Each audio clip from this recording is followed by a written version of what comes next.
Susunod na nga ako sa Dubai kasi kasama ko talaga sila Fukirat. May work kasi doon si Queen Hira. Ako'y kasama talaga nila Mima. Kaso nga na A to A siya. Bigla tuloy ako na-stress. Di ko na tuloy alam ang aking damit. Iniisip ko baka may color coding din sila.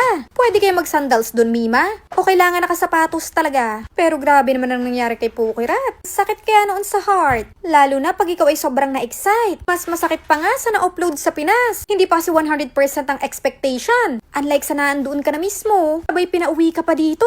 Nakakalungkot yun ha. Anyway, hindi iyon sinadya. Di na nga nakatulog si Queen Hira. Kachat ko kaya siya nun, Mima. Siya nga stress malala. Anyway, nag-research naman ako. Kaso mahirap kasi i-research pag wala kang idea. Normally sa nire-research mo kung alin yung magandang place, masarap na pagkain, at yung normal things baga. Dami ko kasi nakitang bakla dun. Kala ko di naman talaga ganun kahigpit, Mima. Aba Diyos ko, sa airport atake pala talaga. Kala ko na may bawal lang lumandi. Kala ko yun lang ang problema. Diyos me, pati ang damit pala talaga.